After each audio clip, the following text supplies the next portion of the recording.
E aí galera, como vocês estão? Hoje meu celular caiu, olha só que maravilha. Quebrou? Não. Sobreviveu. E por falar em sobreviver, hoje vamos falar de 711 maneiras de sobreviver ao grande filtro. Molecada, quem sabe o que é o grande filtro aí, levante a mão. Lucas, gostaria de contemplar-nos com uma explicação? O grande filtro, cara. Pra gente começar a falar do grande filtro, a gente vai ter que falar de algumas coisinhas antes, não vamos não? Sim, como o paradoxo de Fermi. Então, o paradoxo de Fermi, ele nada mais é do que um paradoxo um tanto quanto legal. Imagina que nós estamos em um universo gigantesco. E nesse universo gigantesco, não faz sentido que só um planeta tenha vida. No caso, a Terra. Uma vez que dito que o universo é infinito, né? Exatamente. Provavelmente ele não é infinito, ele é finito, mas... Ele está em expansão. Exatamente. Mas, assumindo que ele é infinitamente ou quase infinitamente grande, não faz sentido um planeta apenas ter vida. Então, o que seria o paradoxo de Fermi? O paradoxo de Fermi, ele se baseia um pouco na escala de Kardashev. Que essa escala ela tem 3 tipos de níveis. O primeiro nível, que é uma escala de civilização, tá? O primeiro nível, que é a civilização de tipo 1, onde a civilização ela utiliza toda a energia do planeta, ela consegue aproveitar toda a energia do planeta. A escala o nível 2, que é o tipo 2 de civilização, que é a civilização que consegue utilizar toda a energia do seu sistema solar, da sua estrela, ou seja, como? Não sei. E o tipo 3, que é a civilização que consegue utilizar a energia de toda a galáxia. Imagina. Toda a galáxia. Eu tenho uma teoria sobre isso, depois eu vou falar. Você tem noção de onde a gente se encontra? Então, cara, o nosso universo... Ah, tá, você fala de civilização? Isso. Então, a gente ainda não chegou nem na civilização de tipo 1, tá? É estimado que estejamos em 0,7. 0,7, 6... 5, quem sabe? E esse é exatamente o paradoxo de Fermi. Porque ele fala assim: pô, existem 3 tipos de civilização. E, mano, da civilização que já consegue usar a energia do sistema solar, já é uma civilização que, né? Dá pra fazer contatinho aí. Isso baseando-se no seguinte: que o universo tenha quase, né, 14 bilhões de anos, 13 e lá vai cacetada. E o nosso planeta, ele é relativamente novo, mas não tanto assim. Uma vez que a estimativa do planeta seja de 4,4 bilhões de anos, entendeu? A existência do nosso planeta. A nossa existência como ser humano, como Homo sapiens, se dá a algo assim estimado a cerca de 100 mil anos. Então a gente conseguiu sair de uma civilização do tipo 0 ao 0,7 nesse período de tempo, entendeu? Quer dizer, nossos antepassados como, sei lá, Homo habilis, que já manipulava ferramentas, se não me falha a memória, ele já manipulava meio que ali o fogo. O que seria fazer fogo? A energia solar, ela incide sobre a Terra, e essa energia ela é absorvida por plantas, árvores e tal. Então ela acaba se transformando, né? A energia térmica acaba se transformando em outro tipo de energia. A energia luminosa acaba se transformando em outro tipo de energia, que seria a energia química, que é liberada através da combustão. Beleza, já é um tipo de progresso na escala de avanço, né, da civilização. A pergunta que fica é: se o nosso planeta, ele meio que a existência dele existe há 4,4 e nós há cerca de 100 mil anos, que garante que um planeta que surgiu, sei lá, há 12, 10 bilhões de anos atrás, ele já não consiga, ele já não esteja no terceiro nível? E por que ele não entra em contato com a gente? Qual que é? Tem alguma explicação para isso? O paradoxo de Fermi joga exatamente essas questões. Por quê? A gente vai lidar com 3 problemas a partir do momento que a gente pensa nesse cenário. Então, o primeiro problema, eu não diria que é tanto um problema assim, que é nós sermos os primeiros. O que pode ser também, que agora eu vou falar do grande filtro. O que pode ser também, o grande filtro, que é o que elimina, o que não deixa que vidas cheguem, que as civilizações cheguem ao tipo 2, tipo 3 ou até mesmo o tipo 1, é que a vida inteligente é muito difícil de ser desenvolvida. Então nós somos os primeiros e já passamos desse filtro. E ali as outras vidas de forma simples que estão tentando se desenvolver, elas não estão tentando, é uma maneira de dizer, mas que estão se desenvolvendo, na hora que chega ali na combinação de criar uma vida inteligente, ela não acontece. Depois o Gabriel vai explicar melhor como é esse negócio aí de vida inteligente. Segundo, em algum momento as civilizações são extintas por guerras, por, sei lá, a estrela não aguenta e a civilização não evolui a ponto de conseguir mudar para outro sistema. Por algum desses motivos, ou o filtro tá aí e a gente tá lascado, tá próximo dele, tá ligado? Então o grande filtro é isso. Ali em algum momento do tempo, essas civilizações elas vão passar por um cataclisma gigantesco, ou elas não vão conseguir chegar a um ponto por algum impedimento de alguma lei da física ou de alguma lei da natureza mesmo.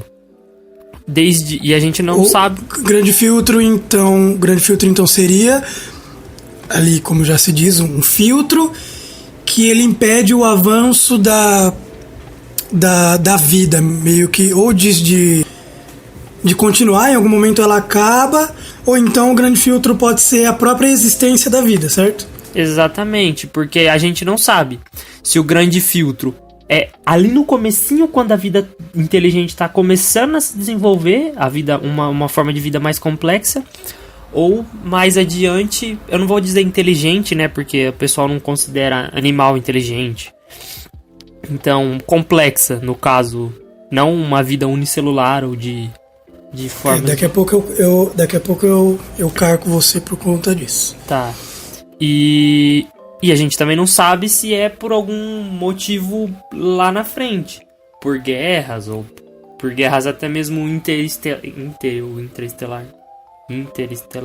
Eu vou usar interestelar como termo certo, porque tem um filme chamado Interestelar, então esse termo deve fazer sentido. Então, eu creio que o grande filtro possa vir a ser na própria origem da vida, sabe? Você fala, algum momento ali não permite a vida inteligente, só micro-organismos e tal. Eu vou explicar um pouco sobre a origem da vida. No nosso planeta, né? Antigamente, olha como eu creio muito que o grande filtro seja na origem da vida em si. Antigamente, quando a Terra, né, era muito novinha, a gente tinha uma atmosfera assim, chamado como atmosfera primordial. Era algo meio primitivo. Para você ter ideia como era essa atmosfera primordial, o que compunha bastante a atmosfera era gás metano, era NH3, são compostos assim que tipo você fala, diabo é isso? Como é que alguém vai sobreviver nesse tipo de vida, nesse tipo de ambiente?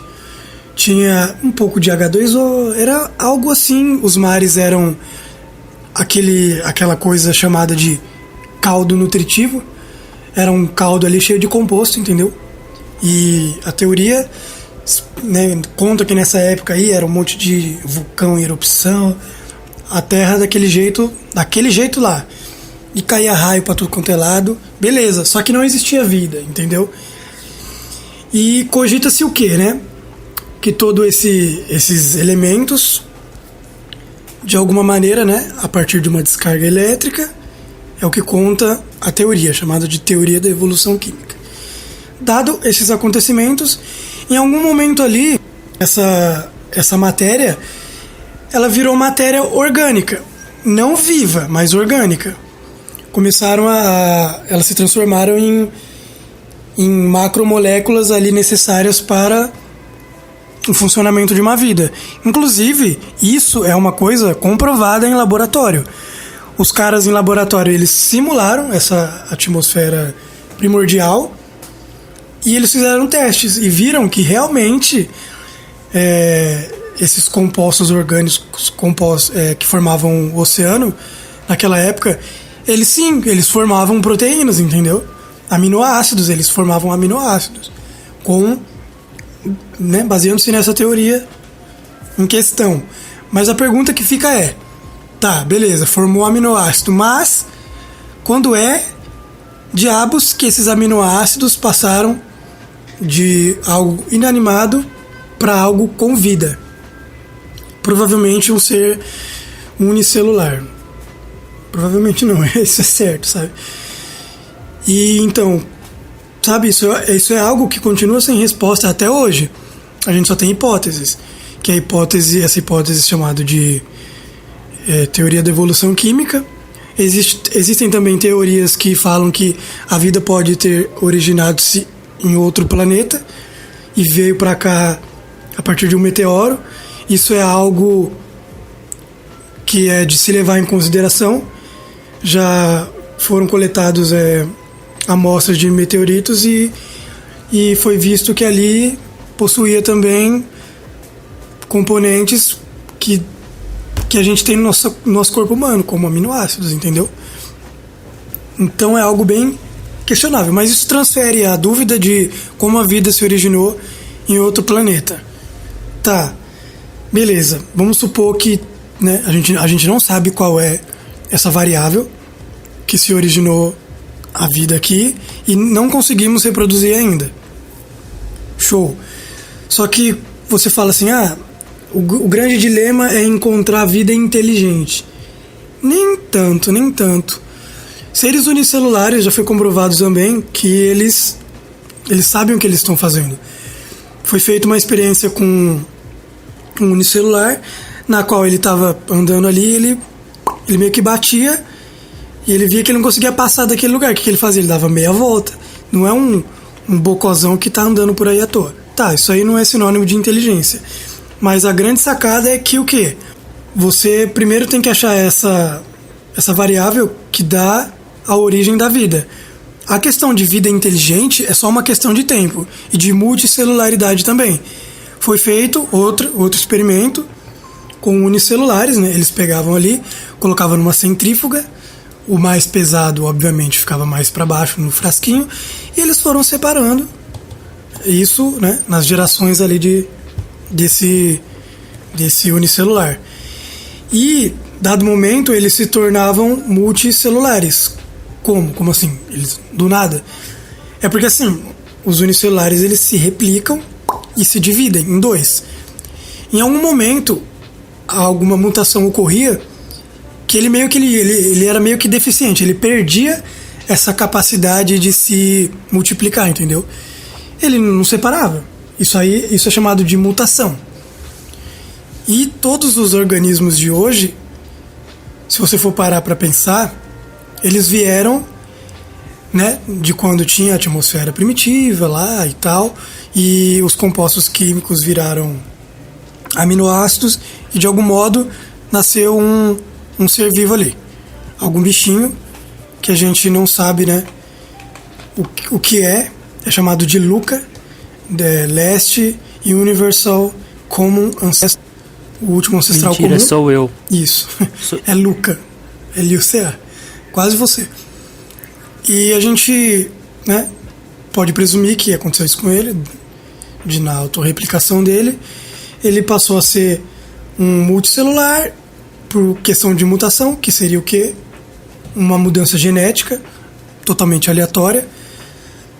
E tudo foi vindo a partir daí. Tá, uma mutação genética totalmente aleatória. E por esse fator a gente pode obter todos os seres vivos que a gente tem hoje em dia. Desde o ser humano até, sei lá, o ornitorrinco. Tá, e o que eu quero dizer com isso? Por exemplo, a vida inteligente, a gente tem a tendência de olhar para os outros animais e falar tudo irracional, tudo bocozão, tá ligado? Tudo trouxão. Só que quando a gente para pra pensar nisso, fala, nossa, tudo bestão, os animais ali tudo tonto. Você pega, sei lá, vou falar do corvo. Grande o corvo. Você fala, nossa, isso aí é teu conceito de inteligência. Além dele caçar, ele pode usar ferramentas para caçar e modificar essas ferramentas para caçar. Isso. Ele pega uma vareta ali e fala, muito grande, desperdício de energia carregar tudo isso. Ele vai lá e corta para ficar mais leve. E, por exemplo, ele tem uma outra ferramenta que é melhor para ele usar. Ele pode chegar a usar uma ferramenta para alcançar outra e usar aquela mais adequada a ele. Você fala, caralho, isso, se você for parar pra pensar, isso é algo assustador. É o que acontece com o ser humano. Ele tem a inteligência mais aflorada do que os outros animais. Mas a inteligência não é algo exclusivo do ser humano. Não, Não é que é inteligência. Eu acho que é assim. O ser humano ele tem uma peculiaridade a mais. Os animais eles conseguem distinguir algumas coisas, conseguem até mesmo se comunicar. A diferença do ser humano é que o ser humano consegue se comunicar de forma mais sofisticada. Além disso, ele consegue guardar dados para transmitir conhecimento. Sim. Mano. Que nem escrever um livro, guardar na biblioteca, depois o cara de 2 gerações pra frente vai lá, pega esse livro, lê. E olha aí, ele tem conhecimento que ele não precisa redescobrir o fogo, tá ligado? Tem um isqueiro na minha mão. Mas o que mais assusta no ser humano não é nem essa capacidade. É como ele pega o ambiente ao seu redor e molda do jeito que ele quer, entendeu? Conforme as necessidades dele. Isso é o que mais assusta no ser humano. Bilhões de animais fazem isso. O João de Barro faz uma casa de barro. Só que o ser humano ele vai mais além, entendeu? Ele modifica ali as coisas. Igual, o corvo ele vai lá e faz ferramenta. O ser humano também faz. Só que ele faz de um jeito melhor do que o corvo. Os animais todos se comunicam. O ser humano também, só que ele faz isso com uma eficiência maior. O ser humano faz casa. O João de Barro também faz, mas o ser humano faz de uma maneira melhor. Por quê? Porque ele tem a inteligência mais aflorada que os outros animais não tenham. Igual eu falei, o João de Barro modifica o ambiente ao seu redor conforme a necessidade dele. O corvo faz ferramenta.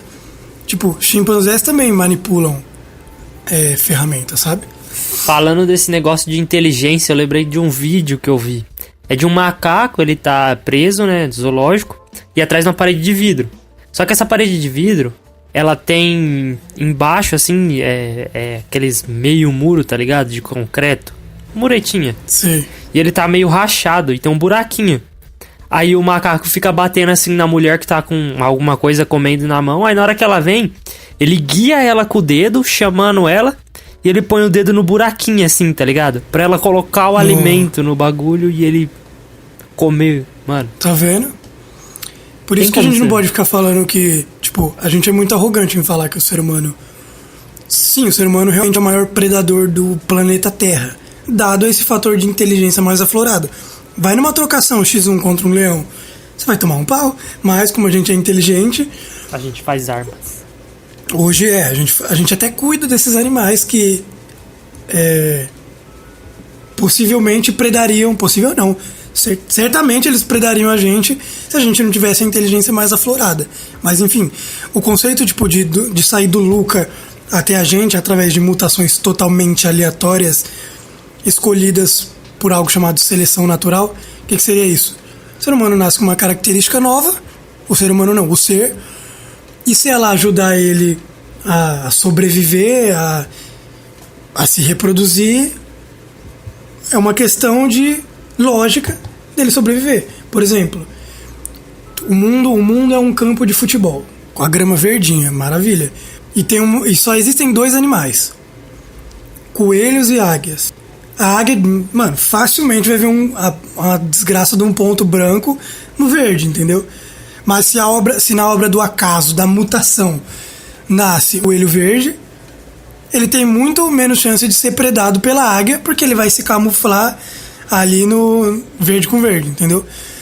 Mas, tipo, ele podia nascer, sei lá, com uma arma laser pela obra da mutação. Eu acho. Poderia. Eu acho que não podia não, hein? Então é bem difícil. Mas se você for parar pra pensar no ornitorrinco, que o bicho, não sei se vocês sabem, mas o ornitorrinco, inclusive, é venenoso. Calma aí. Antes de você falar do ornitorrinco, vamos estabelecer aqui então uma coisa que a galera frequentemente confunde. A evolução, ela não é uma parada que é assim, evoluir. Tipo, nossa, daqui pra frente todas as girafas vão nascer com pescoços enormes. Não. A evolução, ela é uma adaptação que acontece do acaso, uma adaptação, uma mutação, pra ser bem mais exato.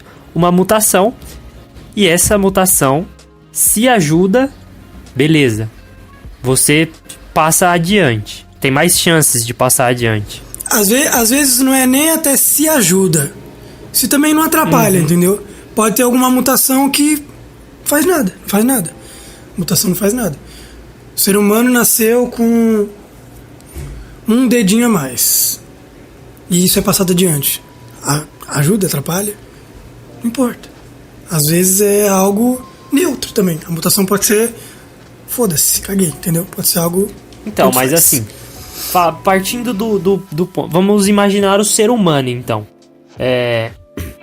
A partir do momento que as mãos começaram a ser mais hábeis, isso ajuda.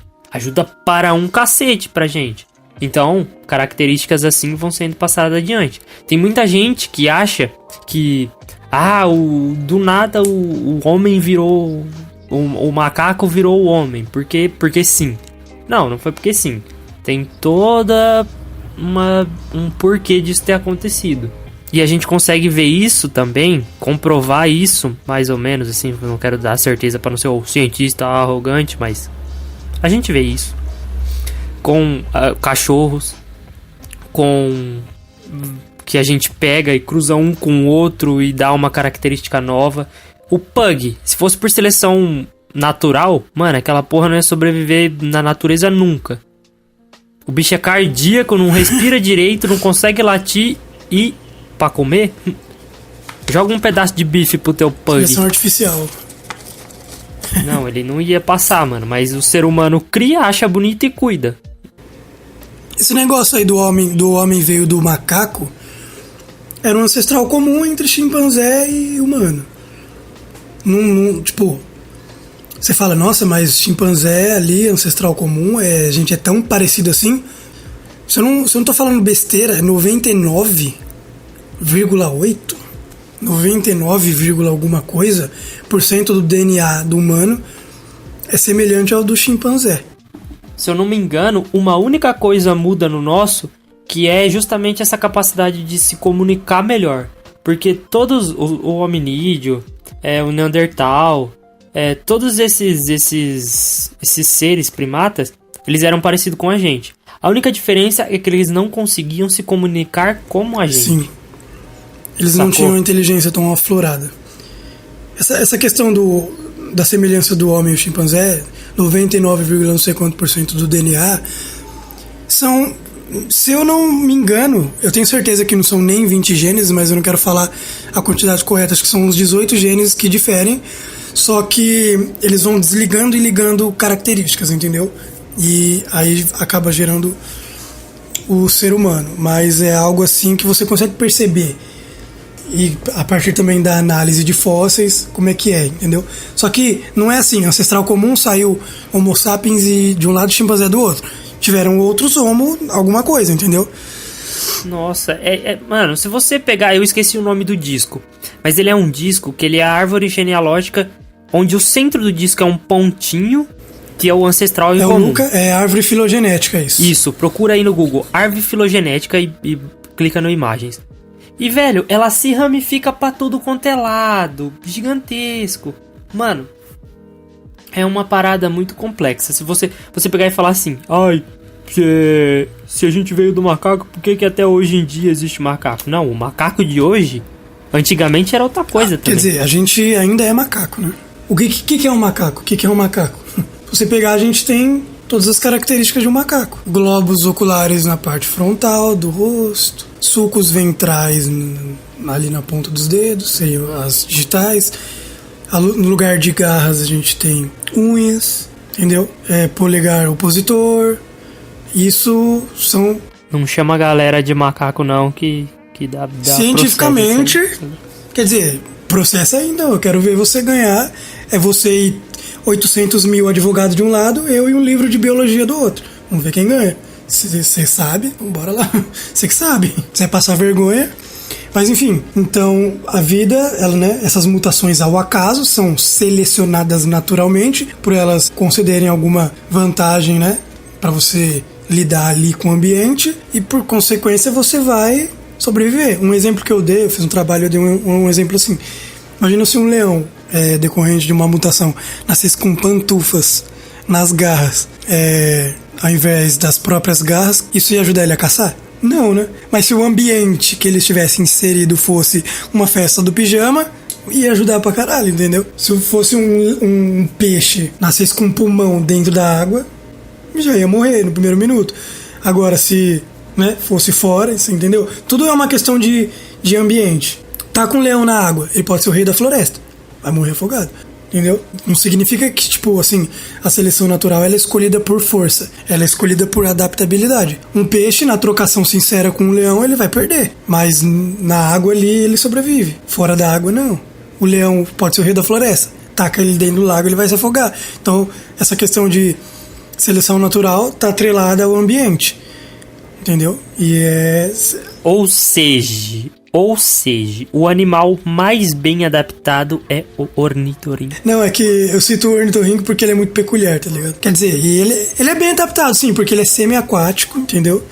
Ele tem veneno, ele tem no bico algo chamado de eletrolocalização, que permite ele nadar com olho, nariz e ouvido fechado, porque ele capta o campo elétrico dos outros animais. Você fica tipo, que, mano? Ele tem característica de peixe, de réptil, de mamífero, entendeu? Ele é muito estranho. A única coisa que falta pro ornitorrinco dominar o mundo é ele ter uma arma. Eu acho que é voar, sei lá, porque ele já é agente secreto nas horas vagas, né? É, verdade. Mas, enfim, né? Onde a gente tava nesse negócio do paradoxo. O grande filtro. Então, o grande filtro, né? Como eu falei, a vida na Terra aconteceu dado uma variável que a gente não sabe, e existem outras variáveis, como, por exemplo, a distância do próprio planeta Terra em relação ao Sol. Se ele fosse muito perto, o primeiro unicelular ali poderia ter morrido queimado. Se ele fosse muito longe, pode ser também que ele teria morrido congelado. Então é um monte de coisa, assim, um monte de variável absurda que a gente não sabe o que é que se origina a vida, assim. A gente fala, a origem da vida é dada através disso, disso, disso e disso. Não, quando chega no disso, disso e disso, esse e disso a gente não sabe. O grande filtro, ele pode ser aí também. Eu tendo a concordar que provavelmente o grande filtro é exatamente o surgimento da vida mais sofisticada. Porém, eu sou também um dos defensores de que nós somos uma civilização simulada. Nós somos uma simulação e foda-se. Mas isso é pra outro podcast, então a gente discute isso aí outra hora. Mas assim... The Sims. Lógico que eu não vou falar, é simulada, não. Eu falo assim, porra, tem umas paradas aí que faz sentido, mas tá, mais pra frente. Quando você caga e vai limpar a bunda e ela não tem nada, provavelmente isso aí é um bug. Claro que é. Oxi. Os caras nem prestam atenção nisso aí, esqueceram de programar, ó. O The Sims tá aí que não deixa mentir. Quantas vezes você já viu sujo o papel? É verdade. Enfim, onde a gente estava? Tá, no filtro. Existe uma equação que ajuda a gente a dar uma medida nisso, que é a equação de Drake. O Gabriel falou dessas variáveis de distância do planeta, vida inteligente, mas tem algumas outras variáveis e tudo começa nas estrelas. A equação é essa aqui, ó. Civilizações, o número de civilizações inteligentes, ele vai se dar por, então o N é igual a estrelas parecidas com o Sol, que tem planetas orbitando numa zona habitável, que desenvolvem vida.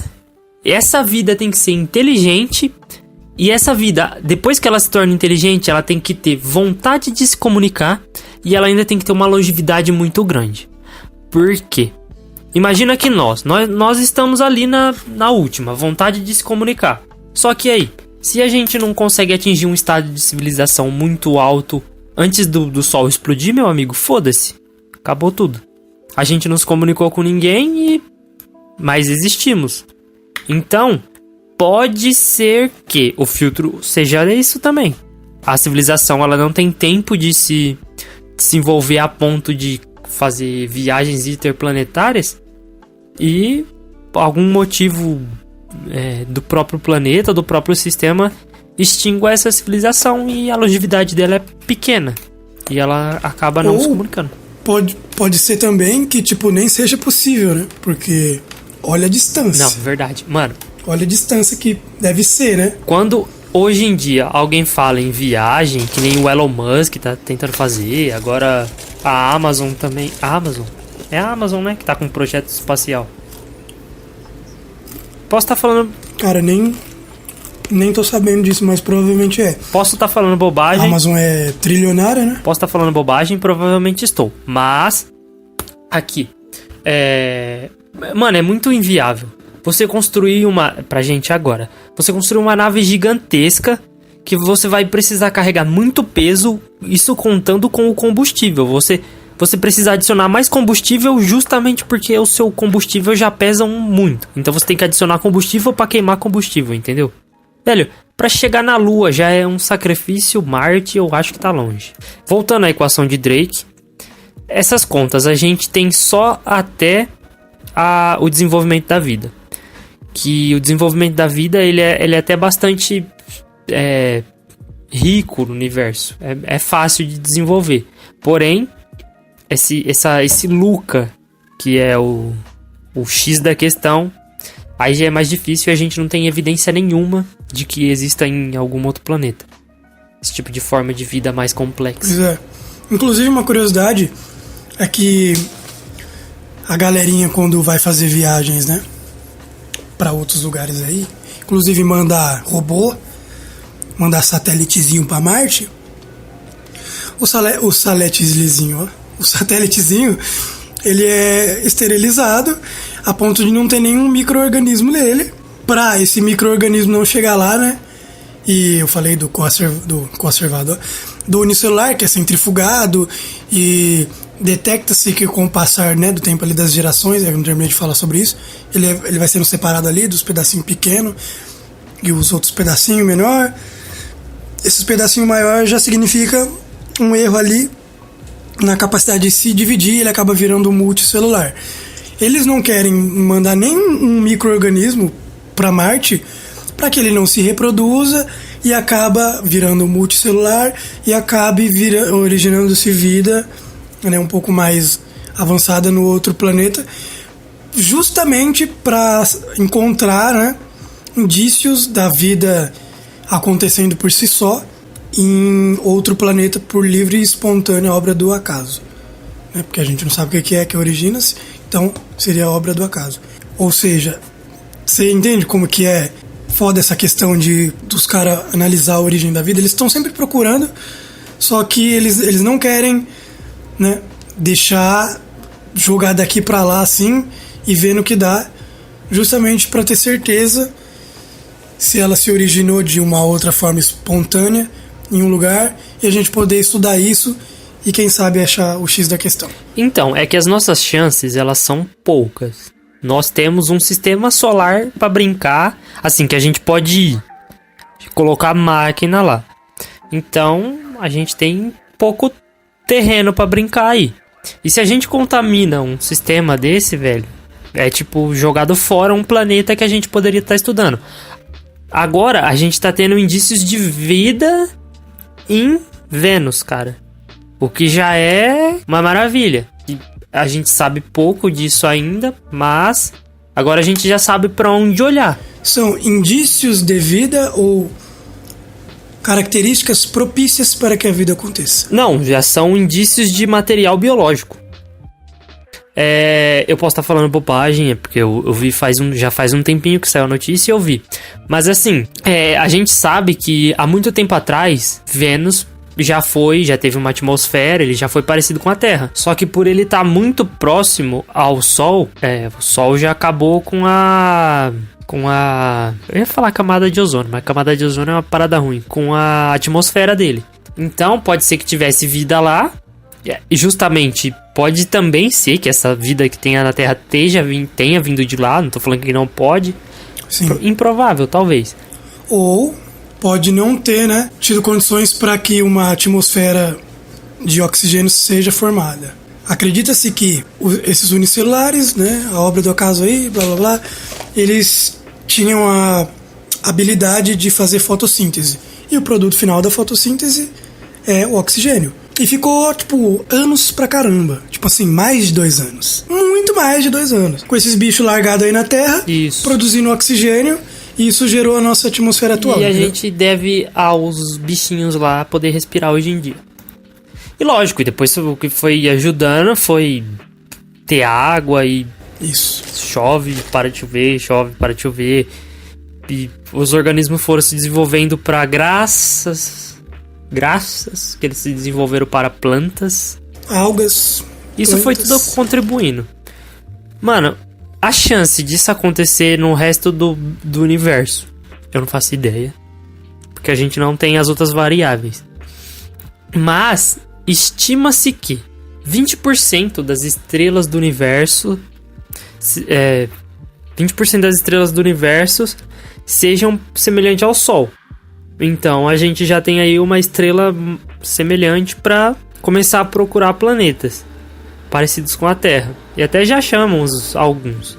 Só que aí tem outras variáveis também, tipo a formação dos próprios planetas. Exatamente. Na nossa atmosfera, cogita-se, né, que existia poeira, vamos falar assim, poeira pra caramba. E a gravidade tratou de uni-las em planetas. Uhum. Tanto é que se você olhar Saturno, que ele é feito de gás, ou Júpiter. Então, é que assim,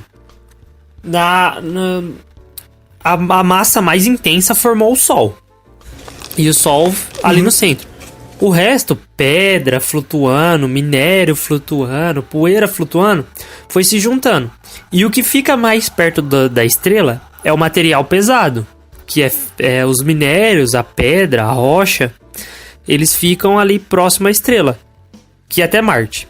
Até Marte foram os planetas rochosos. De Marte para frente, Júpiter, Saturno e esses outros planetas foram gases e, se eu não me engano, Netuno, que é água. Então a matéria mais leve, ela consegue escapar mais fácil.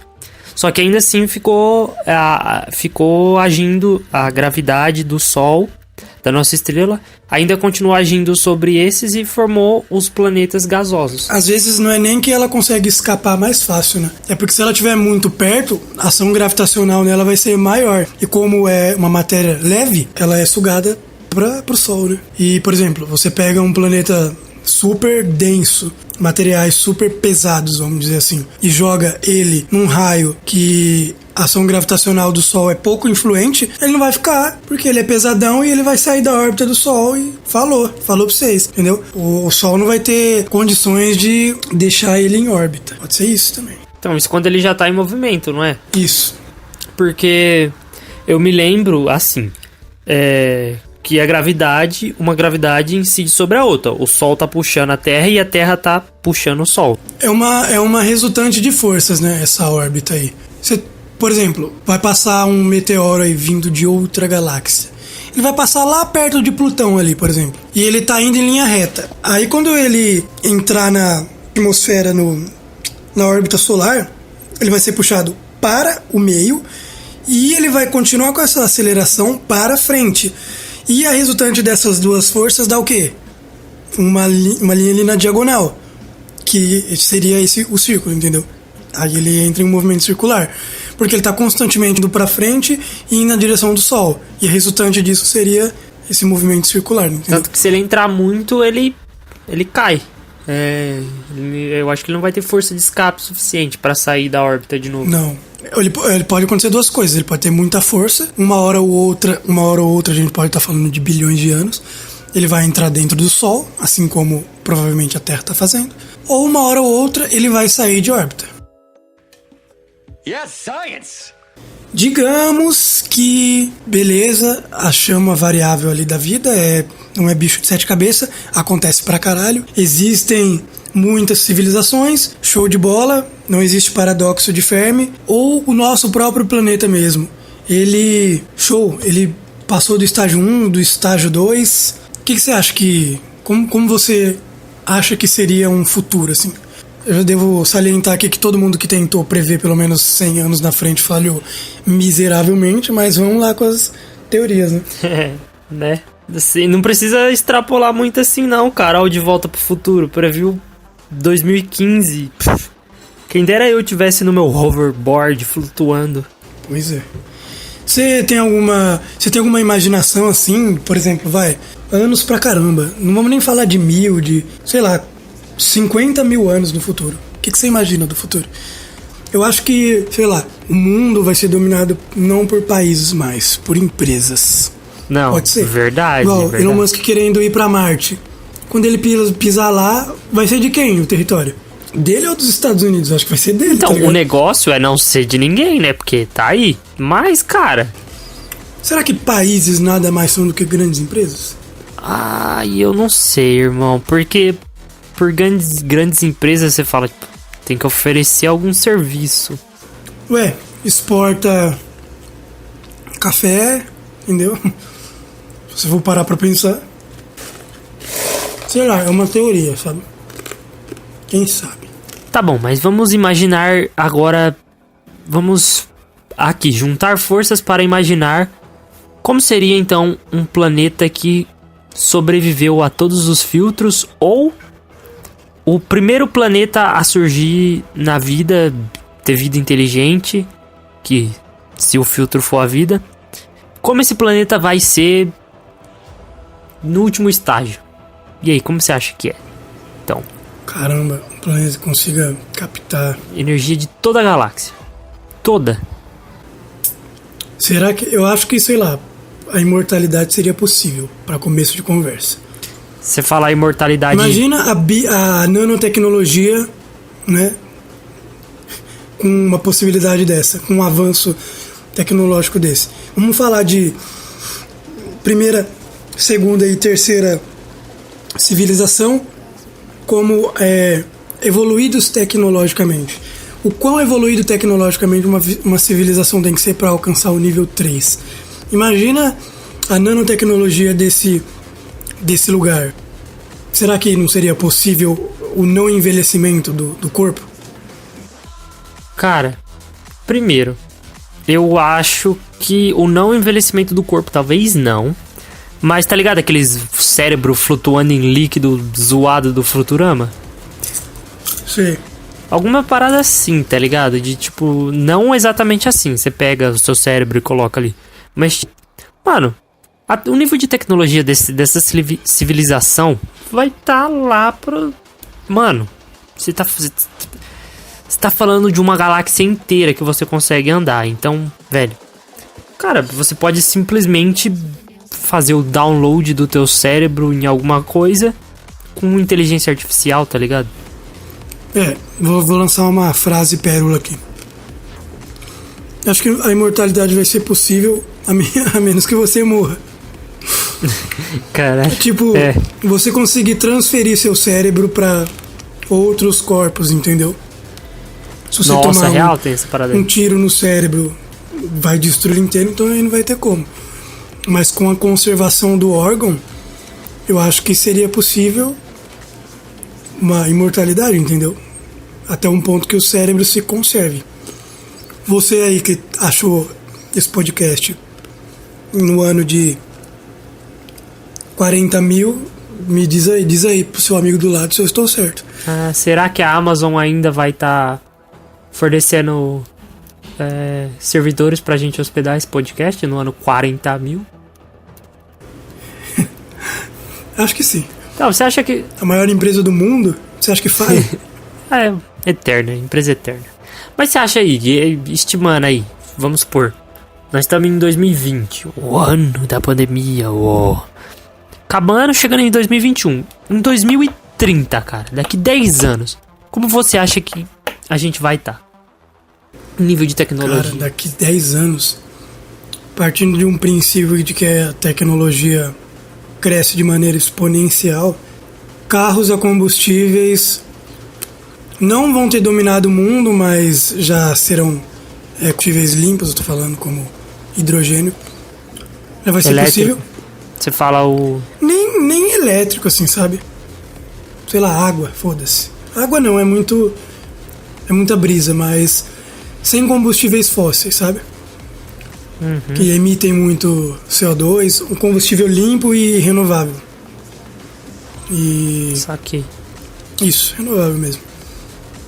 Bom, Eu tomara acho- que a galera esteja procurando esse tipo de tecnologia, né? E não só tentando fazer bomba de hidrogênio e os caralho a quatro Não, tem que ter pra também. guerra.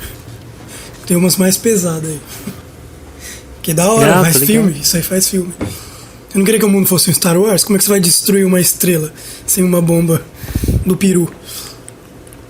Ser uma bomba, uma arma que dizima um sol pra poder ser usada. Vou brisar, sei lá, vai dar pra construir órgãos perdidos em impressoras 3D. O cara perdeu Ué, mano, mas você tá... perdeu um braço ali tá faz ligado que 15 anos. Perdeu hoje, tá perdendo aí, perdeu na pandemia. Os caras vai lá, Ah, mas você tá falando...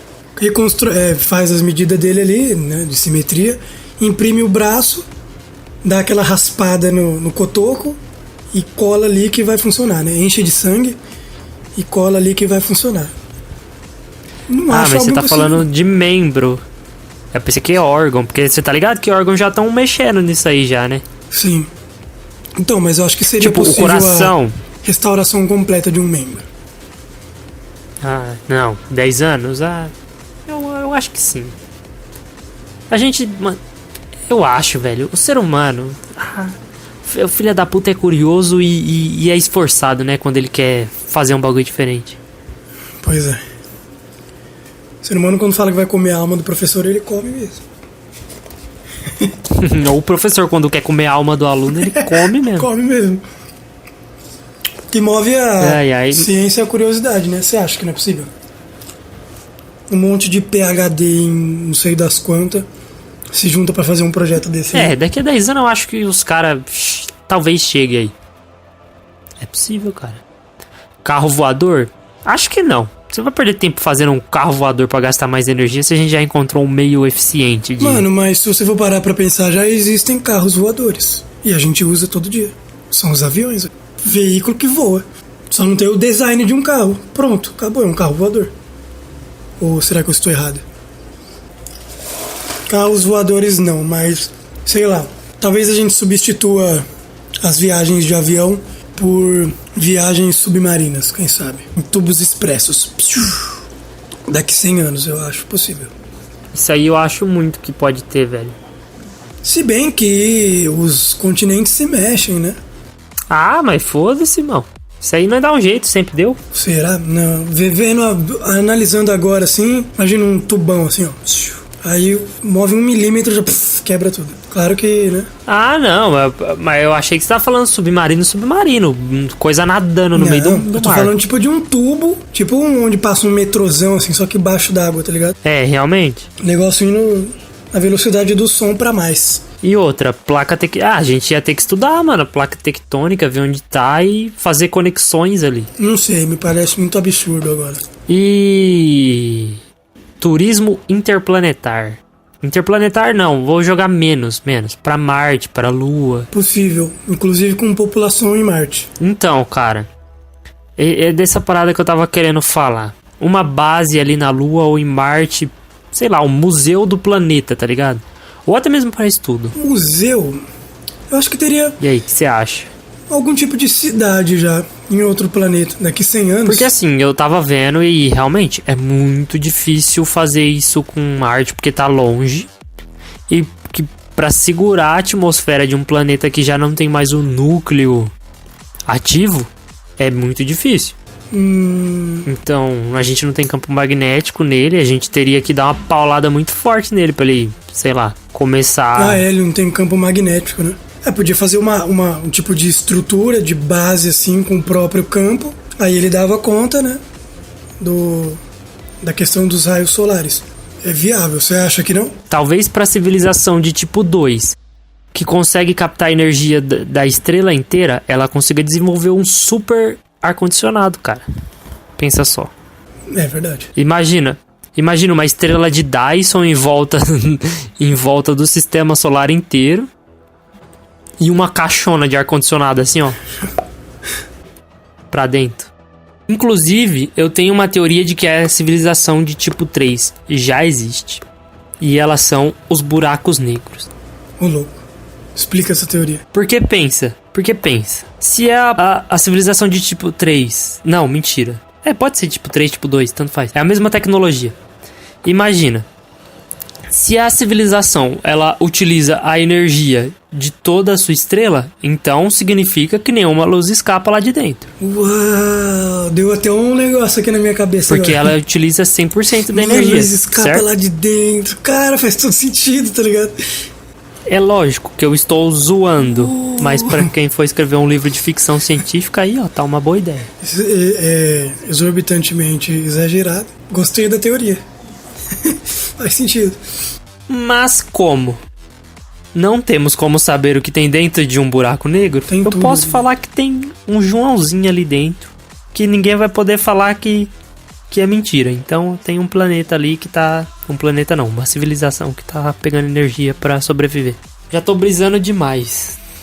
Ó, ou o buraco negro é uma civilização tão foda que virou uma coisa só e agora ela só quer energia.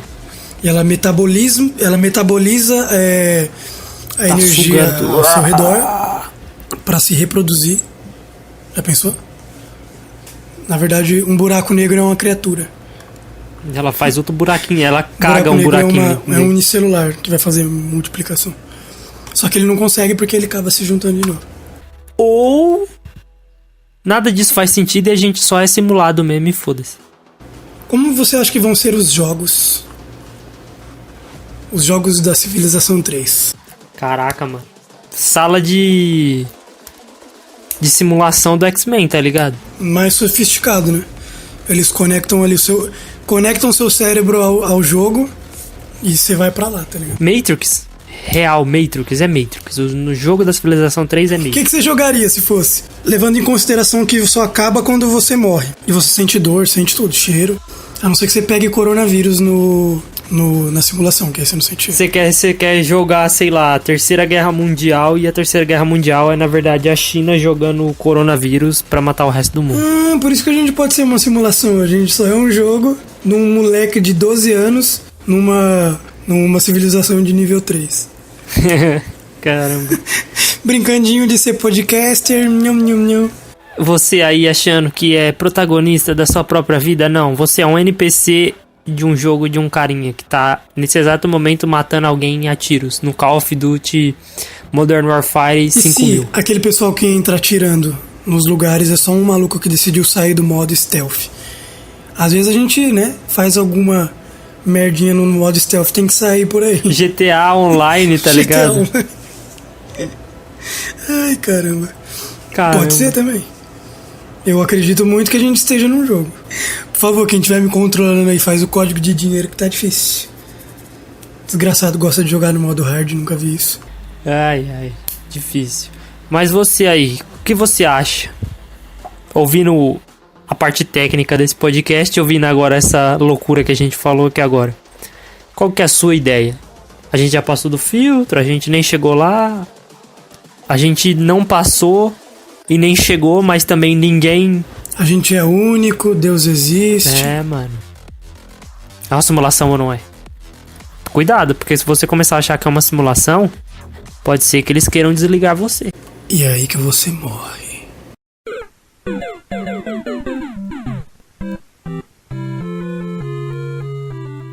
Então, galera, esse foi mais um podcast. A gente não tá postando ultimamente muito porque sabe como é que é, né? Somos estudantes e essa época de quarentena aí deixou a agenda um pouquinho mais apertada pra quem tá estudando em casa. Mas a gente tá atualizando sempre que pode. Então, se inscreve aí, porque a gente também, quando pode, a gente tenta fazer um conteúdo bem bacana pra vocês. Projetos em andamento virão. A gente tá com um projeto bem legal aí, desenvolvendo pro futuro. Não, para o passado. Andaremos de ré. Mas é isso, né, galera? Valeu. Obrigado por ser essa pessoa maravilhosa. E tchau. Não sei de onde eu vi isso. Falou, galera. Até o próximo. Beijo na bunda.